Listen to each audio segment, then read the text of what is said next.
Bismillahir Rahmanir Rahim. Alhamdulillahi Rabbil Alameen. Wassalatu wassalamu ala ashrafil anbiya wal mursaleen. Sayyidina Muhammad wa ala alihi wa ashabihi ajma'een.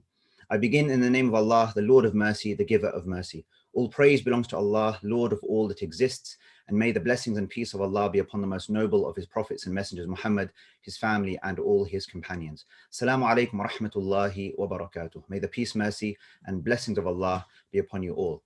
Welcome to this 1 hour workshop, Turning Point. Inshallah, it is a workshop to help you make 2021 your best year ever, and hopefully have implications and benefits for you way beyond next year too. A few housekeeping points to begin with. I had mentioned on an email I sent out earlier this afternoon that it'd be good for you to have somewhere where you can write down your notes, either on your computer screen, if you can open up a separate window, if your screen is large enough, or keep something to hand, maybe on your phone at the same time, but maybe put it in airplane mode so you're not disturbed. But have somewhere where you can write down some notes, some reflections, some thoughts. And there will be moments where I will pause for maybe a couple of minutes, 2-3 minutes here and there to allow you to think about and to respond to some of the questions that I pose. Unfortunately, owing to the constrained amount of time that we have, as well as the sheer number of people who are participating in this session, I will not be able to take any questions today. So the Q&A function has been disabled, the chat function has been disabled. It will be interactive only to the degree that I will pose you certain questions, and it will cause you to reflect and to think, and hopefully, inshallah, to initiate a process of change. But the questions will have to come later on or subsequently, either in future sessions, which is something I'll ask you about later on if that's something you're interested in, or you have my email address. I will share it again at the end. And if you want to get in touch, then you can get in touch, inshallah, with any questions. So forgive me for that. You will have questions. We'll all have questions. Even whilst I was putting together the slides myself, having thought about some of these things for many, many years, I was coming up with more questions for myself in my own head. So the session is intended, as if I move on now to expectations, the session is intended to provoke. It's intended to really maybe cause a bit of a storm inside of yourself, as to really reflect deeply on where you are in your life, what kind of progress you're making, what kind of decisions you're making, how you're using your time, whether you're using it to in the best possible way. So it's designed to do that. But it is an introductory session. We only have a short amount of time together. It's an introductory session.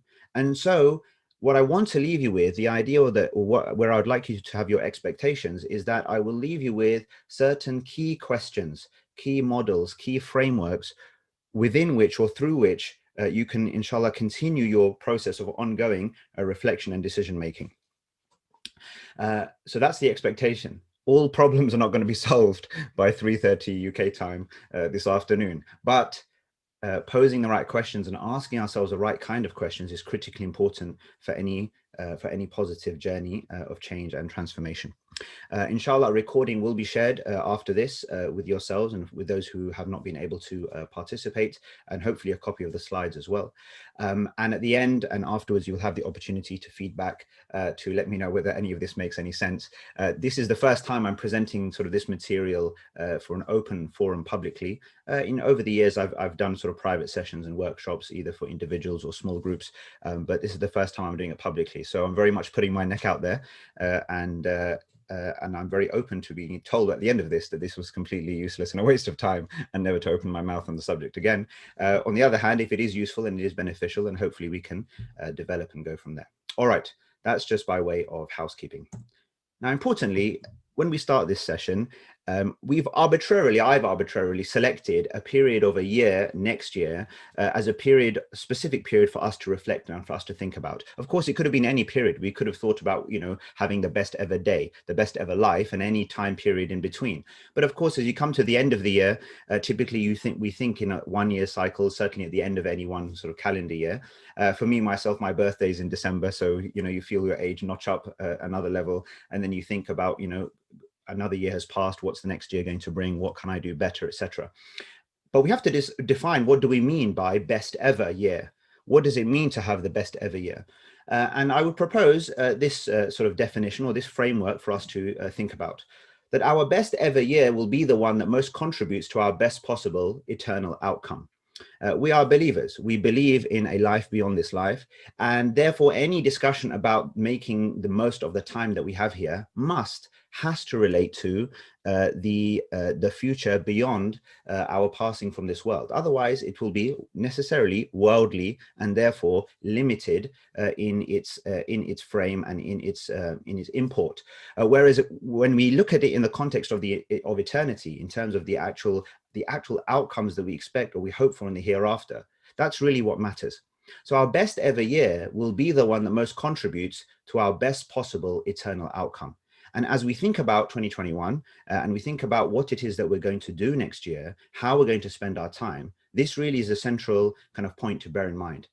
Are we spending our time in 2021 that will contribute more than any other year that we have lived, and in the best possible way, in the most efficient way, in the most effective way, to the best possible eternal outcome? Now, I want to also emphasize that within this kind of workshop, and in order to achieve a year that looks like the one that we are describing here in front of us, what I'm more interested in is direction, okay, and not necessarily speed. So this workshop is not going to focus too much on like micro productivity tips, yeah, and habits and little techniques and hacks to make you more efficient.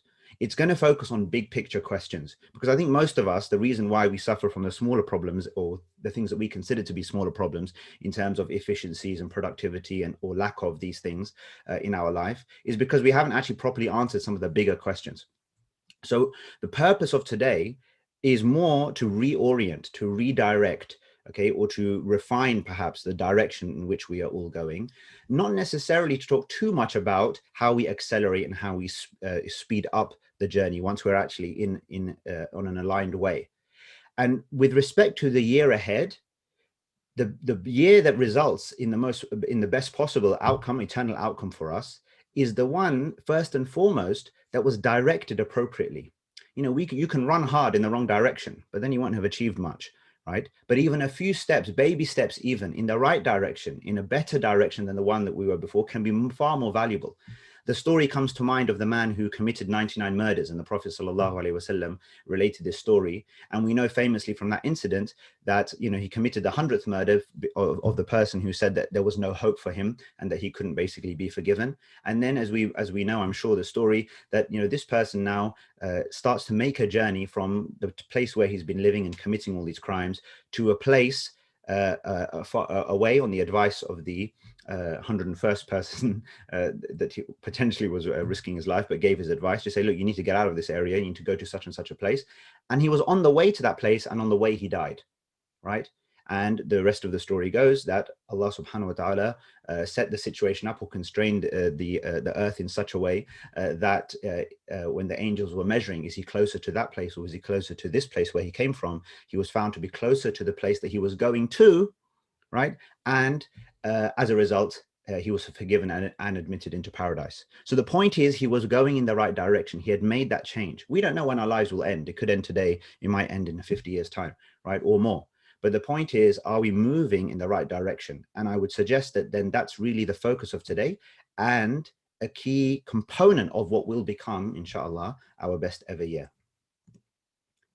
The most valuable capital we have is our time. You know, whatever else affects us, okay, we may have all sorts of constraints in terms of our abilities, our skills, our knowledge, our experience, our health, money, whatever it might be. But we all have 24 hours in our day. And if we all live next year, for the whole of next year, we will all have had next year equally, right? We will have had all the next year equally. Time is our most valuable capital. And when it comes to having the best possible year and the best possible outcomes, it's all about how we allocate this most valuable resource, this most valuable capital. And the worst feeling is regret. What we're trying to also avoid is a scenario where we get to the end of the year, and more importantly, we get to the hereafter, when we have the opportunity then, or we still have the opportunity now, but when we certainly will be thinking back to what took place and what happened, and then thinking and regret and wondering or regretting the time that we spent. Where did it go? Why did we waste it? In the Quran, Allah subhanahu wa ta'ala mentions in many different places that the people will say, if only I had done this, if only I had done that, send me back, I will do it now, this time, right? But we had the time, we had the opportunity, we have it right now. It's here in front of us, with us right now. And so another thing to consider and to realize and to bear in mind is that we want to avoid a feeling of regret. We need to live a life, we need to live a year next year that we will not regret.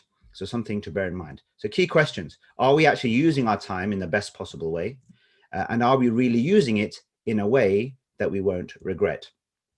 And to explore these questions, and inshallah to move in the direction that I have just sort of laid out in this introduction, we're going to look at three models, simple frameworks, thought experiments, exercises, whatever you want to call it, right, which we will inshallah explore together now over the next 45 minutes or so, and to allow you to, for you to think about how you can perhaps redirect or refine your way forward. So the first one is this one I call pitching for paradise. And the benefit of this particular model is that it helps us to think about, or give us a sense of, or more clarity to our vision, the direction, our purpose, and our intention. All of these things, of course, are highly interrelated. So what exactly are we talking about pitching for paradise? Imagine the scene. You are now in the day of judgment. Life is over. You've gone through the grave. Resurrection has taken place. You are now standing amongst a sea of billions and billions of people, waiting for your account, waiting for to be questioned. And hopefully after this particular examination, after this account, that you hope for the outcome of being admitted into paradise, of gaining Allah's acceptance and his pleasure, of having the honor and the privilege to meet and to see him in Jannah too. But prior to that, there is this waiting period. And the moment now comes where you are about to be evaluated. And Allah poses the question to you, this question, right? It's not actually a question the way it is, so there probably shouldn't be a question mark here technically, but explain what exactly you were trying to achieve on earth for me and my cause. So the question simply is, what exactly were you trying to do, right? Or what exactly were you trying to achieve rather? What exactly is it that you wanted to see on earth that related to Allah and his cause? Okay, this is the thing that is mentioned to you, the question that is posed to you. And so actually what we're not talking about here is what did you do? We're not asking for a list of actions. Yeah, we're not asking for you to now respond to this to Allah by saying, I did this, I did that, I did the other. Nor are we talking about what did you become? I became a doctor, I became an imam, I became, whatever it might be, a parent, I became such and such a thing. No. The question is about vision. What did you want to see? What was the highest goal that you were working towards? Is there, and this is what I'd like you to think about now, and we'll give a few moments for you to think about this. Can you write down in one sentence your earthly vision? Some picture, describe a picture of the world that you want to see, that you're actually working towards. So I'm not talking about some vision, yes, I would like, I'd like world peace. Yeah, that's great. I'm asking you to write down something that you're actually working towards, that you can say right now is that at the highest level captures the sum purpose of the efforts that you're putting in right now. So we're not talking about things to do like these generalities that typically as Muslims we respond with. We're not saying, what is it that you wanted to achieve? We're not talking about paradise, God's pleasure, and all of these things. No, we're talking about something tangible, something manifest on earth. Yeah, that something that you actually want. Right, so a sense of something that you can see. So there are examples differently. Let me give you a couple of examples. So one related example that comes to mind often is the very powerful and memorable words of one of the companions of the Prophet sallallahu alaihi wasallam, who outlived the Prophet sallallahu alaihi wasallam, and then in subsequent years was involved in one of the great encounters between the Muslims and the Persians. Okay, his name was Rabi' ibn Amir, and on the eve of a famous battle that took place, he was sent as the emissary on behalf of the believers to the court and the palace of Rustam, the king of Persia. And Rustam, the king of Persia, addresses this man and he says, what is it that you're doing here? Well, basically, what is it that you want? Which is the question that we're kind of posing of ourselves right now. What is it that you want? And so he gave, without hesitation, a response. And I paraphrase, but his response was along the lines of this, that Allah has sent us in order to deliver whoever from his creation that he wills, from servitude to the servants, to servitude to the one God, from the constriction and the tightness of this life to the vastness of this life and the hereafter, and from the oppression of all different ways of life to the justice of Islam's submission to the one true God. And he has sent us to on this earth to invite whoever we can to his way with his permission. So this is clear. This is what the man wants. This is what he's here to do. This is what he's trying to achieve. This is what he's trying to see. There's some outcome, a world where the people have been invited, right? Where everybody has heard the message, okay, that no, turn to God. Don't turn to each other, worship yourself, or worship anything and serve any other purpose except for God and his purposes and his cause, right? To liberate people from the oppression and the tightness of all other ways of life, to the vastness, to the liberation, okay, of belief and submission to the one true God, to help people prepare for their hereafter. Now, on a micro, now that's on a grand level. In your case, or in my case, it might be something more limited, right? For example, as some of you know, some years back, I left a sort of work that I was doing in the kind of finance industry, and I started soon, a few months after that, started working at an organization called the National Zakat Foundation. And so what was the objective? What was my vision? If Allah asked me, if I died, within a year of having started that work, then and Allah asked me, or while I was going through, and Allah asked me, like, well, what were you trying to achieve? What were you trying to see? Then I would be able to say, Allah, for your sake, I was trying to achieve a situation where zakah was properly calculated, properly paid, properly handled, properly distributed, and done so in a way that would elevate Islam and benefit believers and benefit people in society at large, right? So I'd have some sentence to say. More recently, again, as some of you will be aware, around a year ago, I started a project called Transform My Prayer. What was the purpose of this? What was the vision I was trying to achieve? That every believer who I could possibly touch would be able to benefit, and that their salah would be able to be improved, right? And they would be able to pray with more consistency and quality and focus, that their prayers would be a source of tranquility and joy for them and happiness for them in this life and the next. So there's a clear vision, a clear reason as to why I'm doing what I'm doing. Let me stop talking now and I'll give you 3 minutes, inshallah, and I'll turn off my video, I'll mute myself for 3 minutes, and I'd like you to write down in a sentence, see if you can write down one sentence that really captures the highest goal that you are pursuing, but some earthly vision, something that relates to your local community. It could be your family, but it could be your country, it could be the world, whatever, but something that captures at the highest level what exactly is it that you are working towards, that you feel, to go back to this point here, that you will be able, you can even look up now and even talk to Allah directly and say, Allah, this is what I'm trying to achieve on earth for you and your cause. Okay. And what is that sentence? That's what I'd like you to reflect on. So 3 minutes, and then I'll be back.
Okay, Bismillah, I'm back. So, first question, were you able to write something down? Many times when I've done this before, just on an individual level or in small groups, people struggle to write anything down because in the context, and if they're really thinking about something now, the power of this particular question is that it kind of forces you not to bluff. Yeah, you now because of the scene that we are setting, we're trying to say, look, this is something that you would actually, a question posed not by another human being, but imagine that Allah asked you, and it's a valid question that he could well ask us directly. Then we want to come up with something meaningful, like substantial, that we could actually say with confidence, with humility, but with confidence, that this is what we were trying to do. Maybe we were making mistakes. Maybe we were, maybe we were, didn't have enough knowledge to try and do it or whatever, but we were developing, we were moving forward. But ultimately, this was the vision. Are we able to write something down? If you're not, if you haven't been able to write something down that you're satisfied with, because that's the next question, are you satisfied with what you've written? Then that should be a cause for you to now really think, subsequent to this session, what kind of statement captures the kind of vision that you have.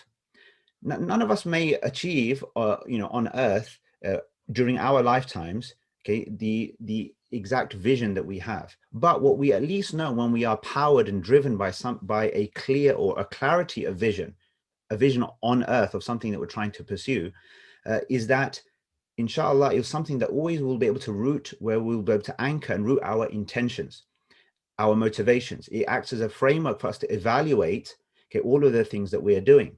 It gives us a clear why. And then we can evaluate all our whats and our hows in the context of that big why, okay, that is personal to us, okay, and that is the thing that we are pursuing at a particular point in time. And it doesn't necessarily have to be at the grandest global kind of level necessarily. It can be at a much more local level, sometimes even on a purely personal level. Although I would suggest that in answer to the question of what exactly we're trying to do for Allah's cause, it necessarily needs to involve some sort of social kind of effect or impact. So something to think about. And then the final question, which is a tough one, but something important for us to think about as well, is that do you expect that God will be satisfied with what you've written? Okay, is this something that is substantial enough, is worthy? Now, at one level, of course, nothing that we pursue, or maybe of any vision that we have, at one level we can say, well, nothing is necessarily worthy. But at the same time, Allah subhanahu wa ta'ala will evaluate us fairly and mercifully.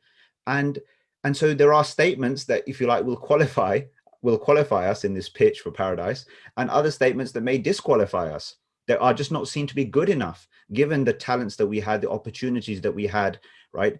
That we are supposed to be people who aspire. Think about some of, if you're sort of skeptical about this sort of process or this thought process, think about what Allah subhanahu wa ta'ala tells us. Some of three verses come to mind, which can cause us to think about this question. Number one, how did he describe, the best of his prophets? One of the ways in which he described the best of his prophets was ulil aidi wal absar, that they were people of high capability and vision. Yeah, that they were people of vision. Ibrahim alayhi salam was a person of vision, even in the very famous supplication, Rabbi ja'alni muqima as-salat min dhurriyyati.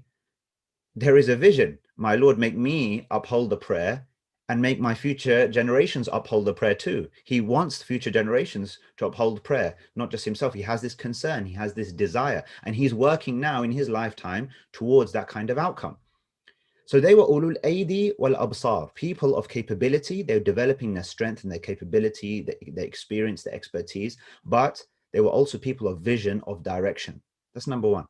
Number two, Allah subhanahu wa ta'ala tells us, وَجَاهِدُوا فِي اللَّهِ حَقَّ جِهَادِهِ. Strive for the sake of Allah as he deserves. As he deserves, to the extent, make the effort, make the struggle, keep pushing to the extent that he warrants from you. Well, what does Allah warrant from us? Everything, everything. And that brings me to a final verse to reflect on for now, which is where Allah says, إِنَّ اللَّهَ اشْتَرَى مِنَ الْمُؤْمِنِينَ أَنفُسَهُمْ وَأَمْوَالَهُمْ بِأَنَّ لَهُمُ الْجَنَّةِ. That Allah tells us, and to summarize this point around pitching for paradise, what do you have to put forward? What do you have to put forward in exchange for Jannah? Allah says he's done a deal with the believers, and he has exchanged with the believers Paradise for what? أموالهم وأنفسهم, their resources and their very selves. So what do you have to give for paradise? Well, everything. Your entire self, your wealth, your energy, your time, direct it all for Allah subhanahu wa ta'ala. And you may maybe start to thinking, importantly, and we'll come on to this, well, what about the life of this world? What about taking care of my family? What about my job? Blah, blah, blah. All of these things come into it, but they can all align. They can all align. And we're going to look at a framework to help us with that momentarily.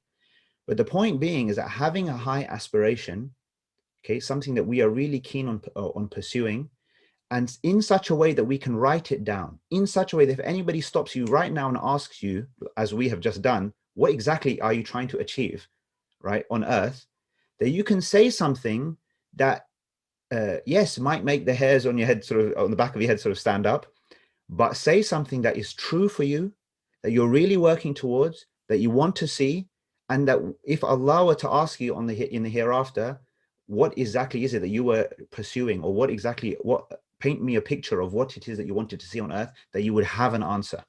Without that, we will lack clarity, we will lack focus, we will lack direction, we will lack purpose. We will not have a clear basis on which to filter and decide what to do and what not to do.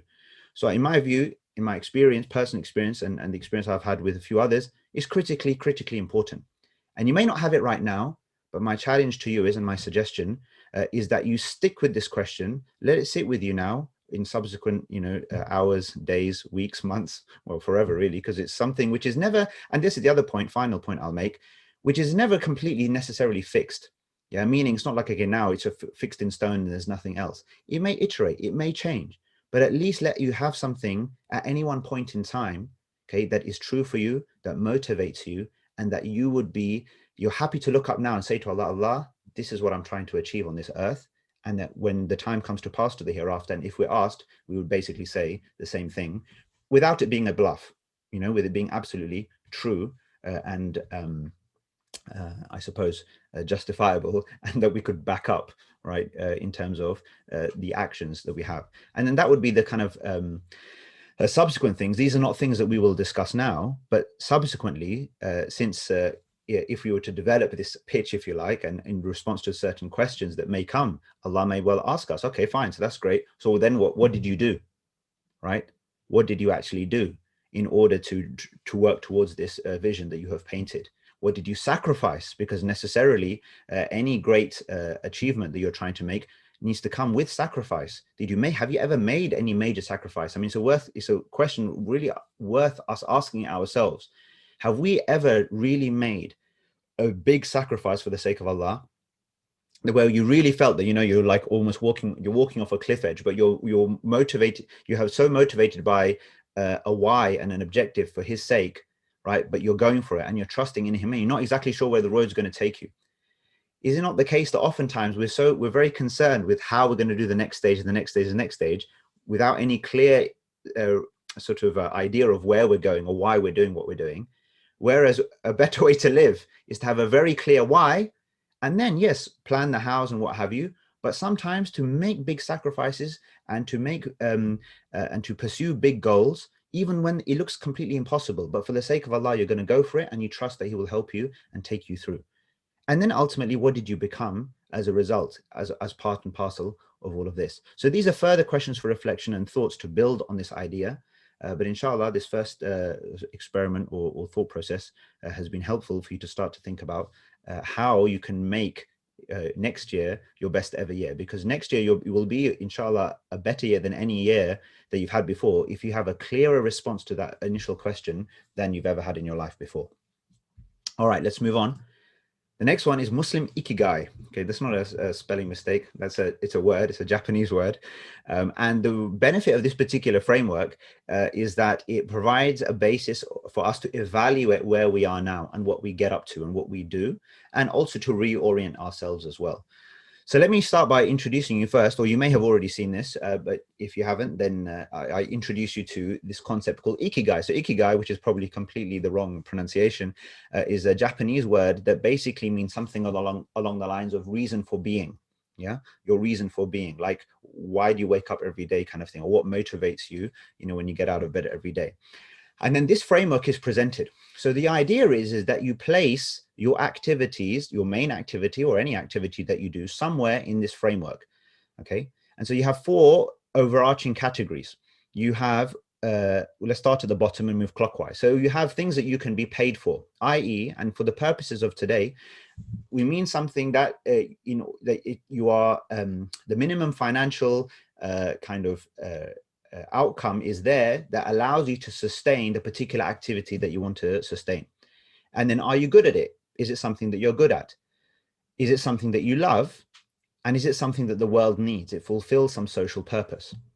And the point of the framework is that if you find something, okay, that sits right in the middle, that the world needs it, it fulfills some sort of social outcome or social purpose, you love to do it, you're good at it as well, and you can even be paid for it, or at least to the degree that allows you to sustain the level of activity that you need to sustain, then you have basically happiness, you have fulfillment, you have contentment, you are centered. But whereas if you're anywhere outside of that box, if you're outside of that box, especially in your major activities that you pursue, the activities that you're involved with that define you, you're like, in response to the question, what do you do, right? When we meet a new people, we see each other soon, we ask, amongst the initial questions we ask, so what do you do? Oh, I'm a lawyer. Oh, I'm a doctor. Oh, I'm an engineer. I'm a teacher. I'm a this, I'm a that, I'm a whatever. Yeah, typically that's how we answer, right? Okay, fine. So then the question is, where does being the doctor, the lawyer, the engineer, the whatever actually fit in this particular framework? If you're outside of the middle, then, as some of these explanatory parts show, that you will have certain things, you will achieve certain things, but perhaps not others. So a lot of people are in this bottom left segment here, right, where it says profession, meaning they're doing something they're reasonably good at and they're paid for it, but they don't really love it, and it doesn't necessarily fulfill any social purpose, certainly not one that maybe motivates them. A huge number of people are stuck in this bottom left corner, and that's basically where they spend most of their lives. Yeah. And so they never actually have a feeling of emptiness because they're not doing something that they're passionate about and they truly love, and they have a feeling of uselessness because they're not fulfilling any social purpose, right? Alternatively, you can be in different segments. Now, why do I call it Muslim Ikigai? Because there's a 5th circle, right? And the 5th circle relates to what we were discussing before, that what does God want from me as well? That's for us as believers, that's an important 5th consideration. So what am I doing? And that might be, that might be then the answer to that question might be then some of the answers generated from the first thought experiment, right? Our pitch for paradise, our earthly vision for the sake of Allah and for his cause, etc. So what is it that aligns with that, then fulfills a social purpose, right? Is something that we are passionate about, we love, something you're good at, and something that you can be paid for. Right? Again, at least not necessarily to become wealthy or to become rich, but at least at the level that allows you to sustain that particular activity. Because ultimately, a lot of our ability to do certain things does depend on our financial circumstances. Now, it may well be, of course, that you don't necessarily need sort of any additional financial support, because your financial situation is either already taken care of or somebody else is taking care of that for you. So then you can ignore the bottom box. But for many of us, okay, it's not the case. Okay, we have those considerations. We worry about how we're going to feed ourselves, more importantly, our families, right? Just take care of the things that we need to take care of. So the idea now is, where do we fit within this box? So this is what, again, I'd like you to think about as a starting point. Think about the activity that takes up the most amount of your time. Okay, it might be being a parent. Okay, it might be, it probably is for a lot of us, the job that we do. Yeah. Whatever it is, the activity that takes up the most amount of your time. And obviously, when we're talking about having the best possible year next year, right? Think about what is it that you already know is likely to take up the most amount of your time next year. Okay. And then answer the question as to where exactly does it fit? And bear in mind the 5th circle as well, right? That is this activity something that I feel, right, is the best that I can offer to Allah? Yeah, it's the best that I can offer to him. Okay, and that forms the best choice. Okay, and centers between what he wants from me, what I think the world needs, some fulfilling some social purpose, what I love, what I'm good at, what I can be paid for. So again, I'll give a couple, 1 or 2 minutes, inshallah, for you to reflect on this, perhaps discuss it if you're with family. Okay, think about it for a bit, and then we'll come back, inshallah, and develop it a little bit more.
Right.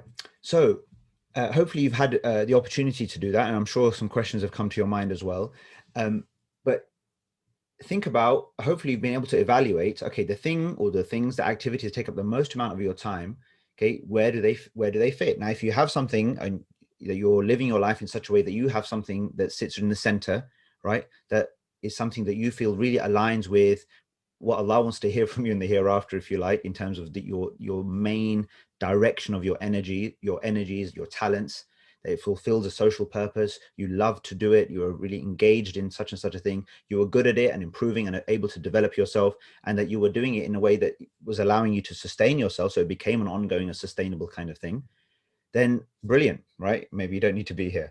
But if not, and for most of us, it will be the case that we're something outside of the box, especially oftentimes we're outside of the box of what we love. Most of us don't actually spend most of our time doing something that we truly love, that we're really engaged in. Something that even if we weren't paid, right, and or if we didn't need to be paid, like we would still, fully involve ourselves in it. That I would spend my life, doing this or becoming this thing or, pursuing such and such a thing.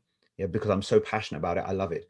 Many people, when I've engaged with them on this subject, they're not even sure what it is that they do love, right? Because they've lived so many years just doing things literally out of fear, for literally with a survival kind of mentality, with no sense of any future vision or direction.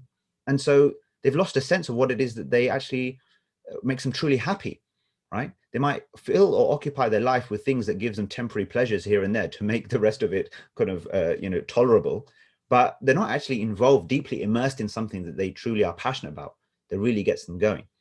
Now, in terms of how to use this framework, to reorient yourself using this framework, there is a particular method and a way to do this. And I'll lay it out briefly speaking, and there's something that you can then go away with, right? The idea is to take each of these boxes completely separately and think about them completely independently of each other to start off with. So we already looked at that fifth circle, and by the way, I tend to work with this, or the best way to work with this is almost anti-clockwise, if you like. Okay, starting with that fifth issue of what does Allah want from me, which is almost that that pitch for paradise. What exactly were you trying to pursue, etc. The vision type of question. Then thinking about, well, what does the world need, and how does that when we say what the world needs, we're not obviously talking about coming up with a list of all sorts of things that the world needs that I'm not necessarily interested in or able to contribute to, but some social purpose that motivates me. Yeah, some social purpose that I'm interested in, I become passionate about. And many of us have that naturally. Some of us are more naturally inclined. We're naturally inclined to youth development work, or to be involved in the activities of our local mosque, or to provide support and help for new Muslims, or whatever it might be, right? It might be the environment, it might be animal welfare, it could be whatever. Yeah, some social purpose or ideal that really motivates us particularly. Yeah. So the idea is take each of these independently and then write down the things that come to mind that are relevant that are relevant and particular to you. Yeah. So this idea of what does the world need? What is it that you love? What are the things that when you are involved in these activities, it's like you lose a sense of time and space. You're just so engrossed, involved, passionate, and challenged, I suppose, at the right kind of level as well, right? That keeps you kind of interested and motivated.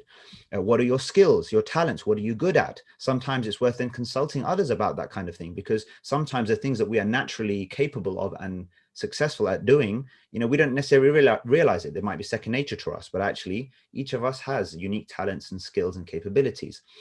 And then, of course, the question of what is it that can sustain us? Now, the reason why most people live suboptimally, is because what they do is they start at the bottom of this framework and move clockwise, right? And as soon as they've basically ticked the first one or two boxes, then they kind of stop.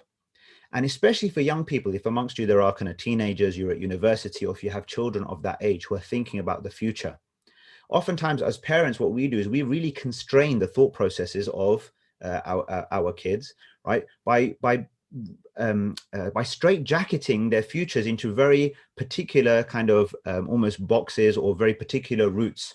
Yeah. But what this framework allows you to do, and in order for you to really benefit from it, is to think completely openly and completely freely, and especially to think about what Allah wants from you, what the world needs, what you love and what you're good at, independently of your worry about where money is going to come from. Because as soon as you insert where money is going to come from, our whole opportunity set tends to narrow in our head. We cancel so many things that we could do, right, and could actually sustain us, but we just don't see how it's going to be possible, and so we don't bother thinking about those things. So therefore we kind of tell ourselves, it doesn't matter what I truly love, what I'm passionate about, or it doesn't matter what the world needs, because right now I need a job, I need to earn some money. Yeah.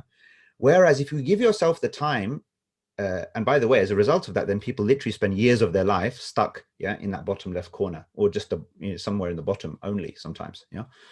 Whereas if you start the other way around, my firm belief is that if we truly, with Allah's help, if we address and we reflect and we think about what is it that Allah really wants from us, what is that highest vision that we can pursue for His sake, that fulfills a social purpose, that I'm really passionate about and that I'm skillful at, if someone has actually found the answer or something that aligns, that seems to sit in all of the different columns, then I firmly believe, right, that Allah opens the doors for that particular path to become a sustainable path, as long as a person has determination and is able to go through to withstand a degree of challenge. And it doesn't have to happen overnight, right? But something that somebody really diligently pursues and obviously balances out their situation. But you can transition yourself from a situation where you're occupying most of your time in doing something that you might be reasonably good at and you're getting paid for only, to something that does those two, but also that you're actually fully passionate about, that fulfills a social purpose and actually aligns with that ultimate vision that you have and the thing that you hope will propel you into paradise more than anything else.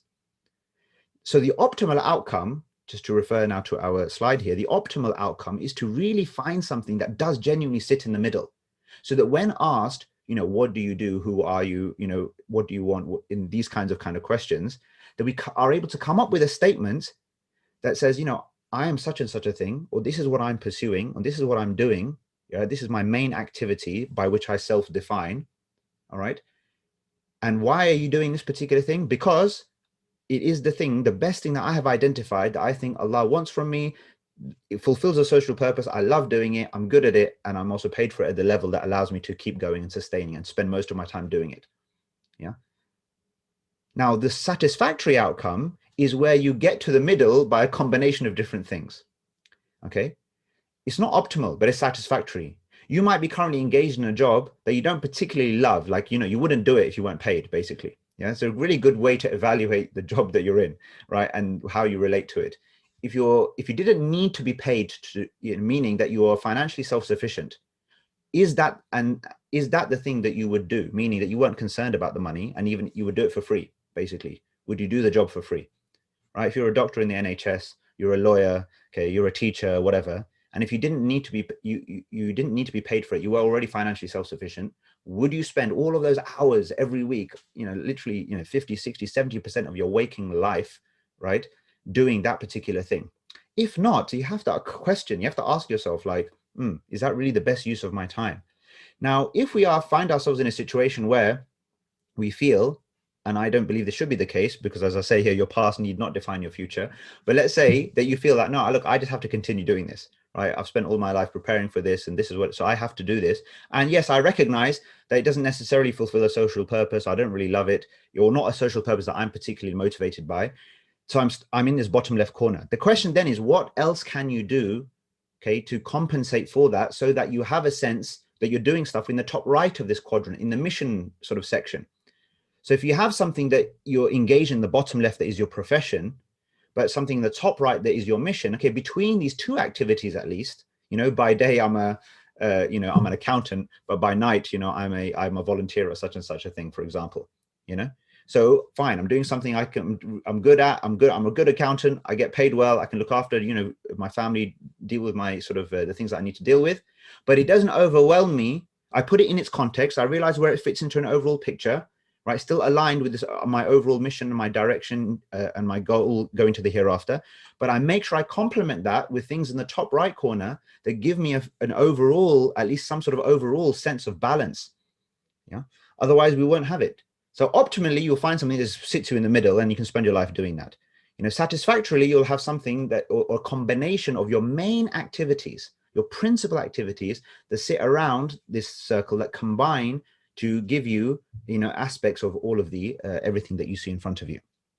So that's how to utilize it. Again, lots of questions, I'm sure, and lots of future discussion that could take place. But this, hopefully, inshallah, is a useful, really, I have for myself, has definitely been a beneficial framework. And you can keep using it to evaluate. You keep using it to evaluate what you're doing, the position you find yourself in, because sometimes you can be doing something perfectly noble, perfectly good, but for whatever reason you fall out of love with it, for whatever reason you're not feeling like that sense of passion and motivation. So then it's a good opportunity for you to check yourself, to think, is there something I could do that better? Maybe I need to reorient myself. Maybe this particular phase of my life has come to an end. Now I need to move to a different phase now. So that's something. I'll stop talking about this particular framework so we can move to the last one, conscious of time. But inshallah, this will be useful for you, and hopefully you can use the slides and the recording afterwards to help revisit if helpful. Right. The last framework is a very simple framework, and I just call it last day living. Right. And this is what gives us a sense of urgency and, I suppose, added focus, beyond what we have discussed already. Imagine a visit from the angel of death. So right now, after this, the door knocks, okay, the angel of death visits you, okay? Put yourself literally in that scenario. The angel of death visits you. And so your whole, life flashes before your eyes, okay? And that's it. You're thinking, gosh, it's over now. It's done. All my dreams, my opportunities, my aspirations, my hopes, it's all about to, that's it, come to an end. But there's a good news. Certainly good news relative to that sort of situation. The angel of death just has a few words for you. And these are his words. Your soul will be taken on 31st of December, 2021. And then he's gone. That's what the angel of death says. Your soul will be taken on 31st of December, 2021, without fail. That's it. It's going to happen. You've got notice now. You have a clarity on your end date. So what's your immediate response? Well, after imagining this scenario, after a relief that you have that now extra time, think about, by the way, the value now you put on next year all of a sudden. If you really can get yourself in the mindset, okay, that's it, the end of next year, 31st of December, and by the way, the 31st of December next year is a Friday, so it's a good day to go out, a good day of the week, right? 31st, that's it, that's the last day. I had just over 1 year left, and it's going to be it's my last year. Now, before we move on, this adds a degree, if we can convince ourselves, and I do believe that living in such a way, what this last day living, this idea that you live with a sense where you have, where you don't have the expectation you're going to keep going beyond a certain point, yeah, is a very healthy counterbalance to our normal way of living, which lazily or subconsciously, literally we live and we act as though we're going to be here forever. Yeah, like that is what we do. We can say what we like, our belief about the hereafter and this and that and everything else, but we are so immersed in this world sometimes. We are so occupied by its concerns. We often think very little, truly at a deeper level, about some of the questions, for example, that we've posed earlier here today, and really take them to their end conclusions and really move the direction of our lives accordingly. And so what is our immediate response? How do we think? I mean, this is for you to just reflect onto yourself. When this happens, angel of death comes 31st of December 21, that's it. 365 plus 5 days or whatever it is, right? You've got 370 days left. What are you going to do? Now, final exercise for us to consider, okay, is what are the implications? And really the question is, why should anything change? Now, ideally, when the angel of death, or if the angel of death were to come and to give us that notice, ideally, we would say to ourselves, okay, fine, I'm ready. I feel I'm happy with where I am. I'm happy with where I'm going. I'm just going to accelerate and just keep going in the way that I'm going, i.e. not much would actually change. Isn't that how we're supposed to live, by the way? Isn't that how we're supposed to be? I mean, forget having a year ahead of you. We're supposed to be in the morning as if we're not going to get to the evening, and in the evening as if we're not going to get to the morning. And that's obviously a super high state, right? I certainly can't claim to be living in a way that is reflective of that particular state, right? So that's why let's extend the time frame a little bit. Let's say give ourselves a year, but really believe, or act in such a way that that's it. I'm going out in a year's time. To be in this life, really preparing for death and really acknowledging and not taking for granted that we're going to have another day, another month, another year. I mean, look, how many people, we all will know people, all of us will know people. I know some of us who are here today who had very recently, near-death experiences. Okay, we'll all know loved ones who have gone this year. They weren't expecting to. Okay, in January, February, it was all fine, and now we're here in November, December, and they're gone. Right? That's it. Time up. Time up. So if we know that our time is going to come to an end next year, then this is the question for you. Write down 3 things that you're not doing enough of that you would start doing. Okay, the end of next year, that's it. It's all over. Game over. Right? Forget about anything beyond now. So write down 3 things that you're not doing or not doing enough of that you would start doing, as of today, tomorrow, or do more of. And write down 3 things that you're doing too much of that you'll stop doing or do less of. Right? I mean, there's so many, probably in that second category, so many things that we could probably think of, stop wasting time, like endlessly scrolling on social media, or filling our time with various forms of kind of, useless entertainment or whatever, right? I'm not saying that some of these things don't have their place. Perhaps they do, but do we do too much of them? I mean, are they really reflective? Is the way that we engage with these things reflective of the fact that we think we're going to die soon? And if not, then maybe we need to really consider what we're doing with that. And finally, consider, do your commitments align with your pitch for paradise and your Ikigai, i.e. the things that we're going to now say that we're going to stop doing, do they help us achieve, recenter ourselves more in a framework of living that is beneficial for us? Do they help us to accelerate towards, with more clarity, that earthly vision that we have developed? These are important questions as well. All right, so I'll again just give you 2-3 minutes, inshallah, to do this final exercise and then have a few concluding words. We might go 5 minutes over. But yeah, I'll just, again, give you a couple of minutes, write down these things, inshallah. And these, by the way, I think can form your, if you want some goals, some commitments to make for yourself of do's and don'ts, write these down, maybe get them up and then stick them around on your bedroom and your wall of your office or your study or whatever. And these can maybe be reminders for you that these are the things that I would do if I knew I was going to die next year. And these are the things I'd stop doing if I knew that I was going to die next year. All right, I'll give you a couple of minutes.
Okay, hopefully you've had the opportunity to think through a few things. And obviously, again, just like with the rest of what we've spoken about, there's opportunity and time for you to now, inshallah, develop some thoughts for yourself, and hopefully with your family members as well, about the kinds of things that you would increase or start doing or accelerate, and by contrast that you would stop doing too. Let's move on and finish with a final reflection about what our biggest obstacle is. And the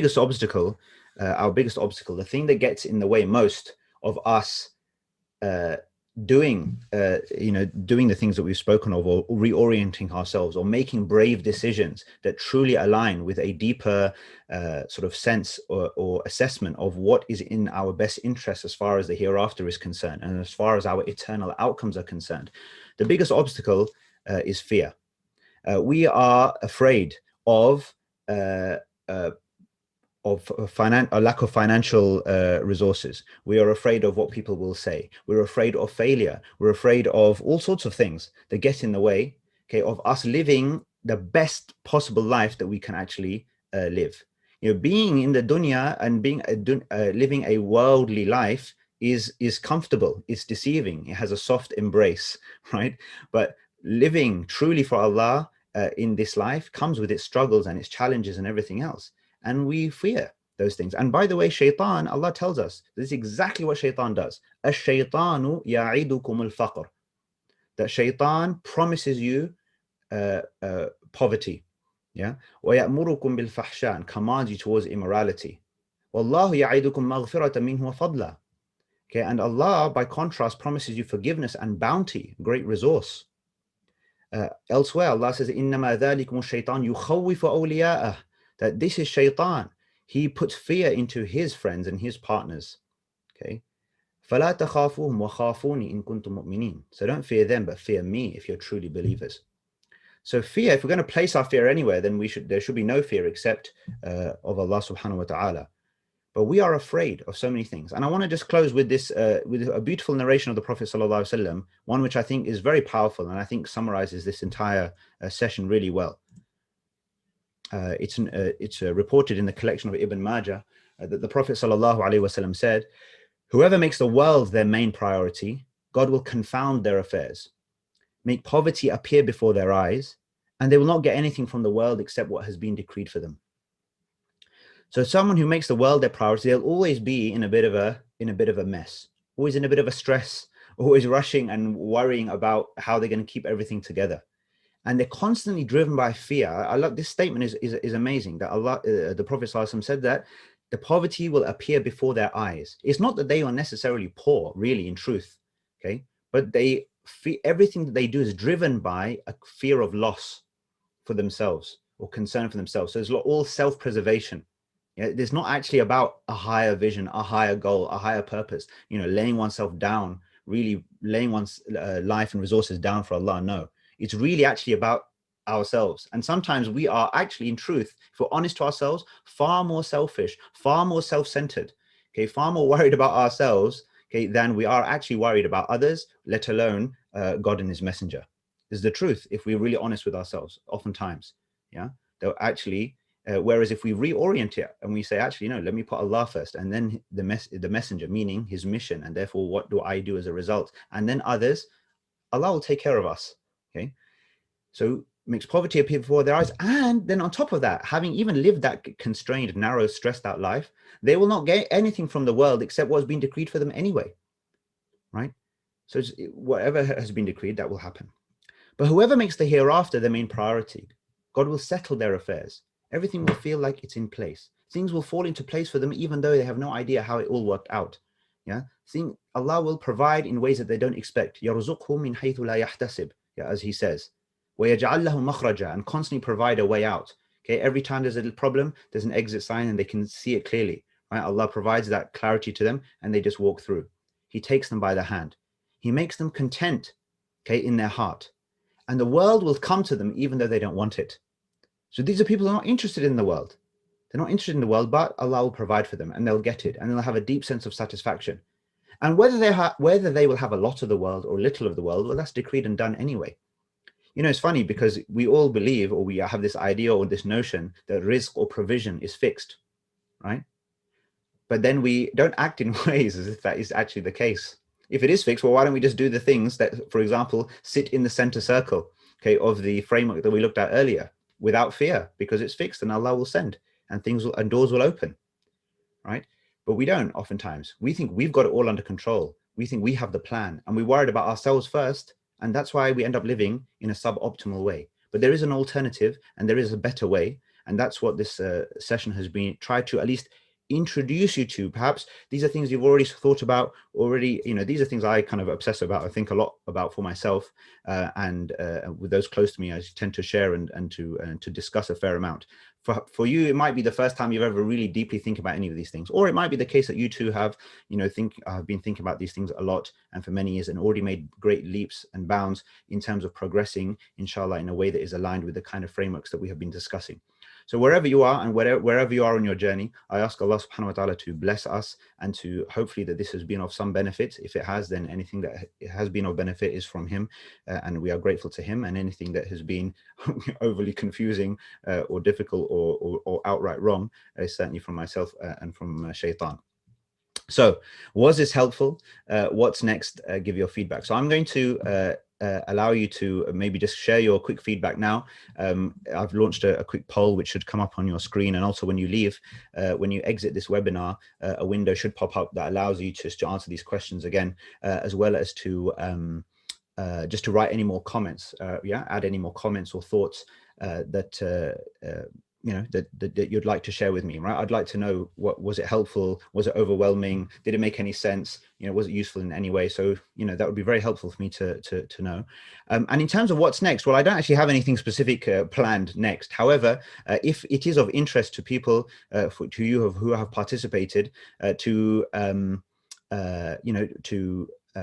this to be sort of further developed, and that you want to build on this kind of thing, then there are there is a sort of a series of training or workshops or courses or whatever that I could put together, inshallah, that will be beneficial, that will help us kind of think about and to really build on these things, because I appreciate these are not easy questions and easy journeys to take. There's lots of, it takes time to transition, to change, but reorientation is really hard. But once you have a real sense of direction, you feel aligned, then there's no more liberating feeling, right? And you feel like you can go in an unconstrained way and really fly forward. So if that's something that would be beneficial to build on this introductory session, then inshallah that's something, based on the feedback that you share, that I will definitely consider doing if it is helpful. All right, that's it. Apologies, I've gone slightly over time. That's the end. If you'd like to get in touch, ask any questions, again, provide further feedback, please send me an email. Happy to receive your email. I can't promise to respond, but I will do my very best, inshallah. Jazakumullah khair. May Allah reward you all. May He make 2021 for us the best year ever of our lives, in which we come closer to Him. We pursue His pleasure more than we've ever done before. We strive for His cause more than we've ever done before, and prepare ourselves for our eternities in a better way than we've ever done before. Subhanallah wa bihamdihi, subhanakallahumma bihamdik, ashhadu wa la ilaha illa anta astaghfiruka wa atubu ilayk. Exalted you are Allah, and yours is the praise. I bear witness that there is no God except for you. I ask your forgiveness, and I turn and repent to you. Assalamu alaikum wa rahmatullahi wa barakatuh. May the peace, mercy, and blessings of Allah be upon all of you.